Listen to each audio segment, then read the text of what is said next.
Try before we die with a bearded man and a British guy.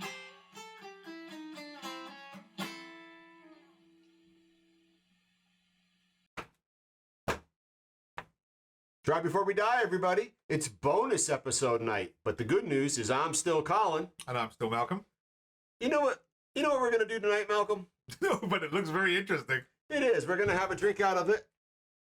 It's empty. It's empty. I got a dog down here. So happy to see you. Want to come up? Hello. This is Echo, the house bar dog. You into some whiskey tonight, bud? You can hang out as long as you want. So tonight, Malcolm, we're going to build our very first infinity bottle. You know what an infinity bottle is? No, I don't. Really? Yeah. No guess. Well, I make it. Go ahead. Give us your educated. We're going to guess. make our own scotch. House blend. We're going to build something. We're going to build some drinks into it. Right. So an infinity bottle, if you pay attention to our WTF series, is essentially trying to keep your bottles that are running low, foundationally secure, with as little oxygen as possible in them, Okay, so that the whiskey doesn't degrade, and that you always have something unique to your establishment. So we're going to build our own infinity bottle tonight. Now, foundationally, you want to have something stable, reliable, reputable, and yet not overpowering. Okay. Do you know what I've picked for our foundation? No. Now, I've sent you over to the bar, and you picked some whiskey too. Yep. But for our foundation, I picked, in your favorite region, Oh, Speyside. a Speyside, a Glenfiddich 12. A staple. We've noted before, if you were in a bar anywhere on this planet, Siberia, Nepal, India, Mexico, New Hampshire, doesn't matter. You're going to find a Glenfiddich 12 available. That's what we have. Staple. So we're going to foundationally begin this with a Glenfiddich 12. Now, we've got metal as our, what is this called? A funnel? Funnel. So we're not going to worry about imparting any flavors. This isn't a baking funnel that's plastic or anything. We're going for pure to pure right into this glass crystal container. And then we'll see what the plan is. So the very first infinity bottle. This is exciting. I think so. Oh. It's okay. It's okay. It's okay. I know the owner. All right. Get excited. I'm excited just like you. Look at that.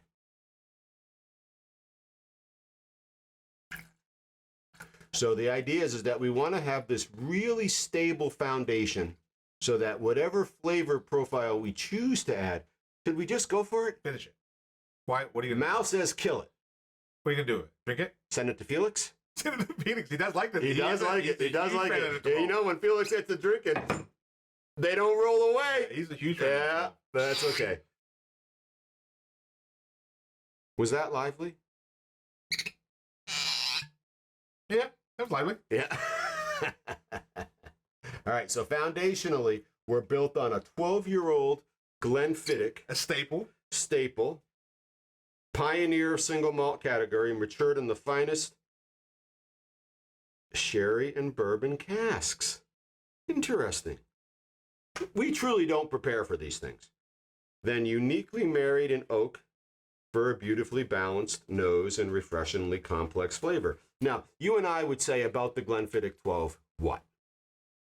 I would say, I've said, apart from the bottle not rolling off, I would say it's just like straight up freaking scotch. It's a staple. It's basically what you would like in a scotch. It's easy. Yep. It's recognizable as a whiskey. Correct. We've drank in plenty of whiskeys that are like, that's not even a whiskey. That's just like a beautiful experience. Correct. This is a whiskey. Yes. Yes. So, you and I agreed in secret that we were going to create a foundational experience off of the Glenfiddich 12 that had what notes? Sherry. Sherry notes. I'm going to pull the bottle that I pulled first to marry to this, and then we'll see what you have. All right. So, I'm gonna kill a Tomatin 18-year-old that was actually opened here at the bar when one of the crew members here on Try Before We Die, G-Man, completed his university degree, and he got to pick a bottle. He picked this, no longer available, different label. Tomatin doesn't release under this labeling anymore. This is a Oloroso sherry cask finished 18-year-old Tomatin. Great drink. And we're going to kill this bottle. Let's see what you think about this cork. Wow, that was deep. As much as it's my catchphrase, that was dead. That was deadly. Deadly. Not lively. That was deadly. Yeah. That was deadly. So we're gonna empty this into here. I would say about 4 ounces. Yeah, okay. Gotta agree with me. Yeah, sure. What have you picked to put in there? Okay, so I went off the beaten path. I'm curious. To get up because it's behind me now. This is one of these things that we're friends in our private lives. And so I left the open shelf and I said, Mal, take what you'd like. Hopefully I don't have to turn him down and say, you can't pick that bottle. Oh, so this is interesting. So we started with a Speyside. We added a Highland sherry finish. Mal has showed up to the party with a Lowland. By the way, Auchentoshan means? In the corner. Of? The field. The field. So this is a Lowland whiskey. Mature toffee, honeysuckle, a mandarins, Oloroso, and bourbon, which matches the Oloroso and bourbon in the Glenfiddich 12. What are you feeling? I'm enjoying it. 4 or 6 ounces? Do 4. Oh, lively. Lively. Because I do have a little extra. I have an extra bottle that I want to put a little bit in. Oh, really? Yeah. Yeah, all right. Ooh. You weren't scared of that one, were you? I do like the color that's developing. It is. It's becoming its own. Yeah, I do like the color that's developing. And I always say, let's just roll this back. We'd had this conversation a little while ago, and I was like, you're out of your mind. And he was like, no, this is something that happens. People do this. You put it in the decanter, you make your own blends and blah, blah, blah, blah. And then I realized that blended whiskey is a own category. So this is quite impressive. I'm actually liking this color. So if you buy a blended Scotch whiskey, you may have a Scotch that has Glenfiddich, Tomatin, Auchentoshan, right? Well, That's the idea. I'll tell you this, if it's really good, I'm going into the business. Yeah. All right. So in thinking about our agreement to have a foundational Speyside and to add notes of sherry, I've chosen a Glenfarclas 10, Highland, well known for their sherry finishes. You and I had this with Ethan from Acker Wines, and we agreed this was a perfect entry-level sherry finished whiskey. And I will say that is almost the cherry on top of it, because that really will top this off. I am curious if what we see develop here, coloration-wise, is a slightly darker whiskey.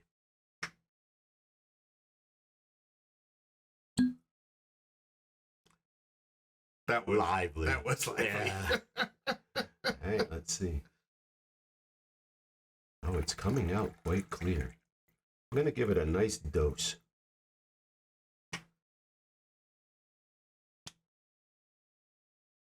So 2 gone, 2 with something.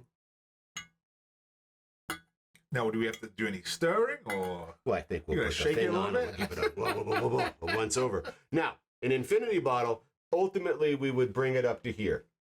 For tonight's experience, we're going to leave it there and have a glass and try a taste. And over time, you add more to keep the oxygen low, the liquid high. We're at a good point where this whiskey could be corked and could last for years. There's not enough oxygen in here to degrade this bottle. And when you talk about adding more whiskeys, would you add the similar ones, or would you start to freaking diverse, or? What I would pay attention to is if we're going to add at high volume, we're going to continue to add lighter Speysides or sherry finishes. If for some reason we got carried away one night and it got brought down to here, we could begin to redefine this whiskey. All right. But right now we can't do that. Okay. Or we're at great risk. All right. Makes sense. Okay. That was lively. I think that reminded me of. Going to dinner? Yeah, but upstairs, downstairs. Downtown Abbey? Where's the cork? Oh, right here. You've taken it. Yeah, I did. Are you going to stir it? Or are you going to do one of these? Oh, yeah, look at that thing go. Now we have one of these old-timey Scotch badges that was actually purchased by a friend of mine at a yard sale. Hey, I thought of you, Colin. Just says Scotch. What we have here is Scotch. Blended. But what we don't have here is Auchentoshan. What we don't have here is Glenfarclas or Glenfiddich or Tomatin.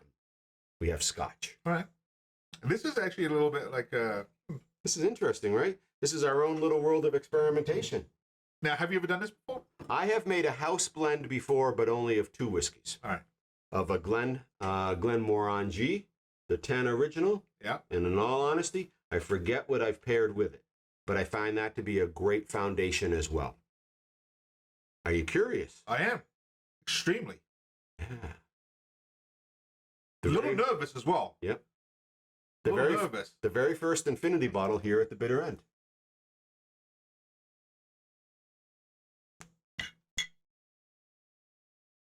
Interesting. It's not cork, so it's hard to pick up. You can definitely pick up some of though. Now, there's an argument that it should set for a while to marry. But, you know, in reality, everybody, that's not the one. Here in New Hampshire, it's Saturday, and we ain't got time to wait. We're going to see what it tastes like. So we've created our own blend, Mal. 4 bottles. A Speyside, a Lowland, and 2 Highlands. Bourbon and sherry cask finishes. Ages between 10, 12, 18, and 12. So we've got a 10, 2 12s, and an 18-year-old. So we have no age statements. They're all age statement whiskeys. So if you were looking at the bones of this thing, and if I was to say, hey, I'm writing this down, I would say we're pretty much on track of producing something pretty good. Well, based on the fact, the age of each one of them, and what they were made in to begin with. Right, and that everything is consistent with each other. Bourbon and Oloroso sherry finishes. But from 3 distinct regions and from 3 distinct ages. Go ahead, which one you want? I know. If I'm going to go down, I'm going to go down with a big one. All right, what do we got? Medium gold.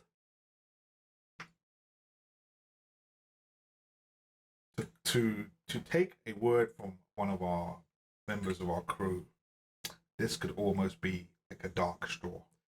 All right, so this would be a straw that was left out in the rain. Yes. Right, that hasn't been sun cooked, but that the farmer was surprised by the rainstorm, and it's become a little bit darker. Correct. Yes. Yes. Anything you're expecting on the nose? Well, obviously, I would expect to get that sweetness of the sherry. That's what I'm expecting. Yep. After that. Right. I think about my experiences with these particular whiskeys in general. The most sherry finished one that I'm aware of nosing would be the Tomatin 18. Everything else becomes lighter. So I'm quite curious because the Tomatin really was the smallest contribution to this drink. Should we try? Yeah. Well, that's quite pleasant. Quite fragrant. Nothing foul. No.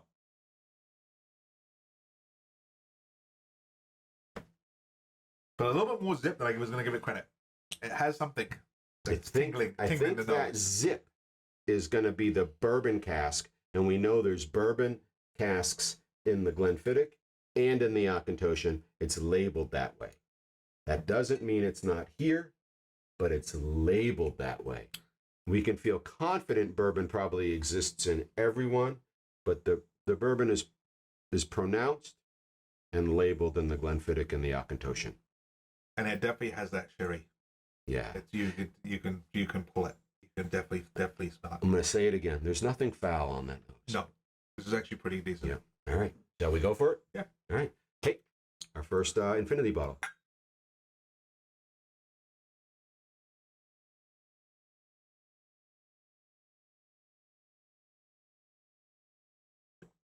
I'm moving to Scotland. There's nothing foul about that. No, I'm moving to Scotland. It's pleasant. There's something immature about it. And what I mean by that is that we're obviously not master blenders. No. And you may have noticed that we weren't really truly measuring. But there's something here that is pleasant. What will be interesting? Okay, so let's just throw this around. Picking up the sherry. Yep. Picking up some candy. Almost maybe some sort of chocolatey, maybe. Yeah, a light chocolate, not a milk chocolate. But what would be interesting is to see how this develops, like you said, if it was given time to sit. If it gives time to sit and breathe and age. But if I will tell you this, if making a blended scotch was this easy, we're off to the races. And I mean that in a way that this is rather pleasant, based on the fact that we had no idea what we're pulling. Right. That what we chose for our bottles. But I think what really helps us out is that we had a staple in that Glenfiddich to start off with. Foundationally, having something stable and not overpowering, solid, allowing solid us to beginning. build. Because this is clearly not a Glenfiddich 12. No. Right? But this is clearly got a sherry finish. Yep. But it's definitely not a Glenfarclas 10. No. And I've had the Tomatin 18, and that's not what we're drinking. We're drinking something unique that is married of these things. And that's, from what I understand, and now I'm experiencing, the joy of the Infinity bottle.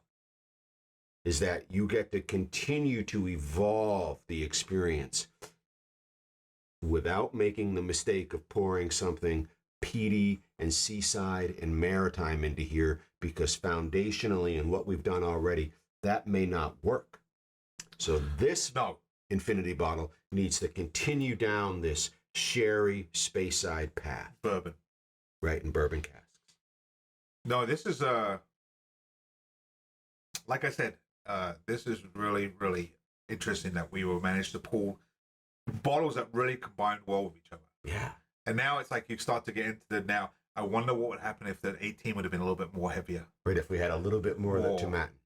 You know, maybe poured a little bit more of the Glenfarclas to freaking pull out the freaking sherry. But the four of them together, you know, almost like a match made in heaven. You know what would be interesting? And we're not going to do it right now. But time will give us space. Would be perhaps an Aberlour, a Bunad. Or Bunad. Right, dropping some of that into there and really turning the volume up on the sherry. But that's a story for a different day. That would be. So, everybody, the Infinity bottle is this idea that instead of feeling rushed to kill your bottles before they degrade, is that you can create a whiskey of your own. And we have done just that. That's actually rather impressive. Yep. Well, shall we say what the crew has? See what the crew has for us. So it turns out that for the last few years, there's been this global pandemic, and there's been a few of them before. There was some in the 80s and the 90s that were related to your extracurricular activities. But essentially, Malcolm. Actually, technically, this is me, not you. But go ahead. Well, most recently. Most recently. Yes. I don't know about the 80s and 90s. No, well, yeah, we won't tell those stories. But anyway, I'll read it. Go ahead. Okay. Here's to staying positive and testing negative. Cheers, mate. This is a good idea. Yeah, that's Robert drinkable. I don't feel rushed. I don't feel like, oh God, I can't believe we just wasted that whiskey for this silly episode. No, that's Robert drinkable. No, that's. I'd say we take this camping with us. That's got. Oh, what's the word I'm looking for? That's got potential. It does. And I'm excited when you guys have all left, and then I can have at it to put a little bit of that Aberlour or Bunit in there. Right. Maybe I'll do it with you. Right. But that we see what we've got. And now you can think about what you would add to this to turn the volume up on the experience. But I would say that this is good. That's not bad. This is a nice foundation. If you were to first try. Glass, if you pour me a glass, say, hey, I don't know what. Yeah. Here, try a glass. House blend. House blend. Yeah. Yeah. Yeah. I promise you, it's a Lowland Speyside Highland. It's from Scotland. It's from Scotland. Oh, that's pretty good. Yeah. Like